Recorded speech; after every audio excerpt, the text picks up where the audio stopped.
আসসালামু আলাইকুম। সবার আগে বাছাই করা 10টি আন্তর্জাতিক খবর জানিয়ে দেব। প্রথমেই থাকছে শিরোনাম। তবে তার আগে অনুরোধ থাকবে ভিডিওটিতে একটি লাইক দিবেন।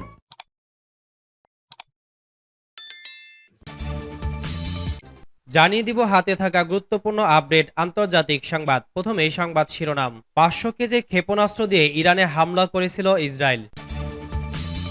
এরপর জানিয়ে দিব ইসরায়েল বিরোধী বিক্ষোভ ছড়িয়ে পড়ছে মার্কিন বিশ্ববিদ্যালয়গুলোতে। এদিকে পানি তেল নিরাপত্তা আলোচনায় ইরাক সফরে যাচ্ছেন এরদোগান। এরপর জানিয়ে দিব তাইওয়ানে এক রাতে 80 বার ভূমিকম্প।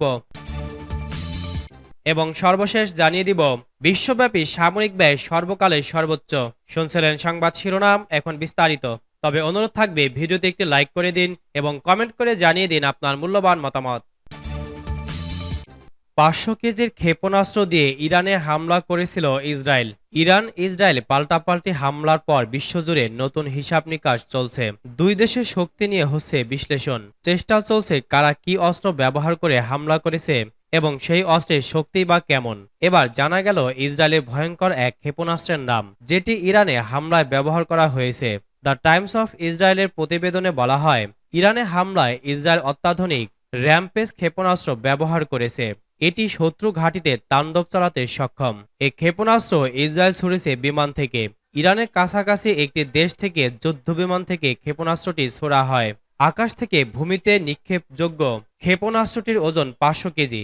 এটি খুব সহজে আকাশ প্রতিরক্ষা ব্যবস্থা ফাঁকি দিতে সক্ষম। প্রতিবেদনে দাবি করা হয়, র্যাম্পের সেই সক্ষমতা প্রমাণ করেছে ইরানের আকাশ প্রতিরক্ষা ব্যবস্থা ভেদ করে তা আঘাত হানতে পারে। ইসরায়েলের উদ্দেশ্য ছিল ইরানের নাতানজ পারমাণবিক স্থাপনার কাছে বাংকারের মতো সুরক্ষিত স্থাপনায় হামলা চালিয়ে তাণ্ডব সৃষ্টি করা। শুক্রবার 19 এপ্রিল সকালে ইরানের মাটিতে হামলা চালায় ইসরায়েল। ইসরায়েলের মাটিতে তেহরানের হামলার জবাবে তেল আবিব এ হামলা করে। এর আগে ইরান নজিরবিহীনভাবে ইসরায়েলের মাটিতে সরাসরি হামলা করে। এতে দেশটিতে 300 এর বেশি ড্রোন ক্ষেপণাস্ত্র ব্যবহার করে। ইসরায়েল বিরোধী বিক্ষোভ ছড়িয়ে পড়ছে মার্কিন বিশ্ববিদ্যালয়গুলোতে। যুক্তরাষ্ট্রের বেশ কয়েকটি বিশ্ববিদ্যালয়ে ফিলিস্তিনপন্থী এবং ইসরায়েল বিরোধী বিক্ষোভ ছড়িয়ে পড়েছে। গাজা যুদ্ধে ইসরায়েলের ভূমিকা সমালোচনা করে সম্প্রতি কলম্বিয়া বিশ্ববিদ্যালয়ে যে বিক্ষোভ হচ্ছে, তাতে এখন অন্যান্য বিশ্ববিদ্যালয়ের ছাত্ররাও অংশ নিচ্ছে। সামাজিক মিডিয়ার পোস্ট এবং স্থানীয় মিডিয়ার প্রতিবেদনগুলোতে বলা হয়, new York university, MIT, Tufts university, Emerson college সহ বিভিন্ন ক্যাম্পাসে বিক্ষোভকারীরা তাঁবু খাটিয়ে অবস্থান গ্রহণ করেছে। কোনো ইসরায়েল বিরোধী বিক্ষোভে নদী থেকে সাগর পর্যন্ত সাইনও দেখা যায়। উল্লেখ্য, এ দিয়ে ফিলিস্তিনিরা জর্ডান থেকে সাগর পর্যন্ত ফিলিস্তিনি রাষ্ট্র প্রতিষ্ঠার কথা বুঝিয়ে থাকে। এমআইটিতে ছাত্ররা গাজায় যুদ্ধবিরতির আহ্বান জানাতে বিশ্ববিদ্যালয়ের ব্যর্থতার সমালোচনা করে। তারা ইসরায়েলের সামরিক বাহিনীর সাথে এমআইটির সম্পর্ক ছিন্ন করার দাবিও জানায়। ক্যালিফোর্নিয়া বিশ্ববিদ্যালয়, বার্কলে এবং লস অ্যাঞ্জেলেসের সাউদার্ন ক্যালিফোর্নিয়া বিশ্ববিদ্যালয়েও তাঁবু খাটিয়ে শিক্ষার্থীদের বিক্ষোভ করতে দেখা যায়। সবচেয়ে তীব্র বিক্ষোভ হচ্ছে কলম্বিয়া বিশ্ববিদ্যালয়ে। এই বিশ্ববিদ্যালয় এবং এর সাথে সংশ্লিষ্ট বার্নার্ড কলেজের সাথে সম্পর্কিত প্রখ্যাত রাব্বি ইলি বালুচা চরম সেমিটিজম বিরোধিতার কারণে ইহুদি ছাত্রদেরকে বাড়িতে অবস্থান করার আহ্বান জানিয়েছেন। কলম্বিয়া বিশ্ববিদ্যালয়ের শিক্ষার্থীরা সোমবার ভার্চুয়াল ক্লাসে অংশ নিয়েছে। এর ফলে গত সপ্তাহে ফিলিস্তিনিদের সমর্থনে বিক্ষোভের পর নিউ ইয়র্ক সিটি ক্যাম্পাসে উত্তেজনা প্রশমনের আশা করছে কর্তৃপক্ষ। সোমবার এক বিবৃতিতে কলম্বিয়ার প্রেসিডেন্ট নেমাত মেনুসে শফিক বলেন, সম্প্রতি ক্যাম্পাসে ঘটে যাওয়া ইহুদি বিদ্বেষী ভাষা, ভীতি প্রদর্শন ও হয়রানিমূলক আচরণের নিন্দা জানিয়ে বিশ্ববিদ্যালয় সশরীরে ক্লাস বাতিল করছে। তেল পানি নিরাপত্তা আলোচনায় ইরাক সফরে যাচ্ছেন এরদোগান। তুর্কির প্রেসিডেন্ট রিসেপ তাইয়েপ এরদোগান সোমবার তার ক্ষমতায় অধিষ্ঠানের কয়েক বছরের মধ্যে প্রথম প্রতিবেশী ইরাকে রাষ্ট্রীয় সফরে যাচ্ছেন। গাজা উপত্যকায় ইসরায়েল হামাস যুদ্ধ এবং ইসরায়েল ও ইরানের মধ্যে হামলার কারণে আঞ্চলিক উত্তেজনার প্রেক্ষাপটে সফরটি হচ্ছে। খবর এএফপির। ইরাকের উত্তর অঞ্চলে স্বায়ত্তশাসিত কুর্দিস্তান অঞ্চলের রাজধানী আরবিলে কর্মকর্তাদের সাথে আলোচনার আগে বাগদাদে ইরাকের প্রধানমন্ত্রী মোহাম্মদ সিয়া আল সুদানি ও প্রেসিডেন্ট আবদেল লতিফ রশিদের সাথে এরদোগানের বৈঠক করার কথা রয়েছে। সেখানে পানি, তেল ও আঞ্চলিক নিরাপত্তা বিষয়গুলো আলোচ্য সূচির শীর্ষে থাকবে বলে আশা করা হচ্ছে। সম্প্রতি ওয়াশিংটন সফরে আটলান্টিক কাউন্সিলের এক অনুষ্ঠানে আলোচনার ফাঁকে সুদানি বলেন, ইরাক ও তুরস্কের মধ্যে অভিন্ন ইতিহাস, স্বার্থ ও সুযোগে সাদৃশ্য থাকলেও তাদের মধ্যে সমস্যাও রয়েছে। এরদোগানের সাথে আসন্ন বৈঠক সম্পর্কে তিনি বলেন, পানি ও নিরাপত্তা এজেন্ডা শীর্ষে থাকবে। সুদানির পররাষ্ট্র বিষয়ক উপদেষ্টা ফরহাদ আলাদিন এএফপিকে বলেন, এরদোগান ইরাকি কর্মকর্তাদের সাথে বিনিয়োগ ও বাণিজ্য সহ দুই দেশের সহযোগিতা, নিরাপত্তার দিক, পানি ব্যবস্থাপনা ও পানি সম্পদ নিয়ে আলোচনা করবেন।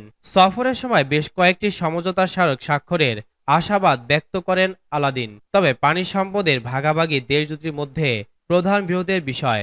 অভিন্ন তাইগ্রিস ও ইউফ্রেটিস নদীতে তুরস্ক নির্মিত বাঁধের কারণে ইরাকে পানির অভাব আরও বেড়েছে। এরদোগান বলেছেন, পানির ইস্যুটি হবে তার সফরের সবচেয়ে গুরুত্বপূর্ণ পয়েন্টগুলির একটি। এছাড়া ইরাকি তেল রফতানির উত্তেজনার আরেকটি বিষয় হয়ে দাঁড়িয়েছে। আইনি বিরোধ ও প্রযুক্তিগত সমস্যার কারণে একটি বড় পাইপলাইন 1 বছরেরও বেশি সময় ধরে বন্ধ রয়েছে। ইতোপূর্বে স্বায়ত্তশাসিত কুর্দিস্তান অঞ্চলে বাগদাদের কেন্দ্রীয় প্রশাসনের অনুমোদন বা তত্ত্বাবধান ছাড়াই তুরস্কের সেহান বন্দরের মাধ্যমে স্বাধীনভাবে তেল বিক্রি হতো। তাইওয়ানে এক রাতে ৮০ বার ভূমিকম্প।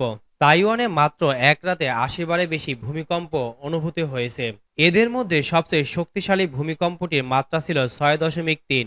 সোমবার রাত থেকে শুরু করে মঙ্গলবার ভোর পর্যন্ত তাইওয়ানের পূর্ব উপকূলে এসব ভূমিকম্প আঘাত হেনেছে। এমনকি দেশটির রাজধানী তাইপেতে পর্যন্ত এসব ভূমিকম্প অনুভূত হয়েছে।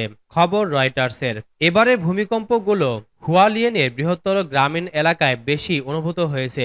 গত ৩ এপ্রিলে ভয়াবহ ভূমিকম্পে এই অঞ্চলটি বাজেভাবে ক্ষতিগ্রস্ত হয়েছিল।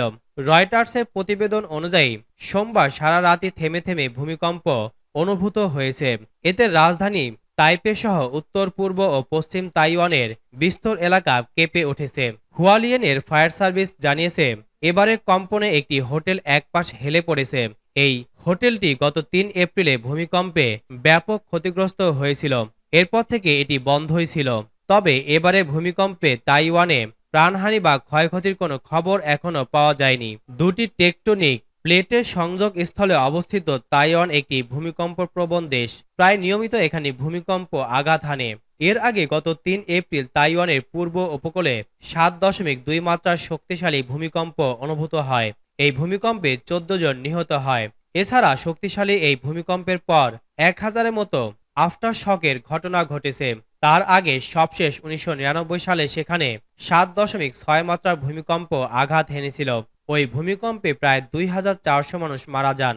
এছাড়া ভূমিকম্পে ৫০,০০০ ভবন ধ্বংস বা ক্ষতিগ্রস্ত হয়েছিল। বিশ্বব্যাপী সামরিক ব্যয় সর্বকালের সর্বোচ্চ। বিশ্বব্যাপী সামরিক ব্যয় সর্বকালের সর্বোচ্চ পর্যায়ে পৌঁছেছে।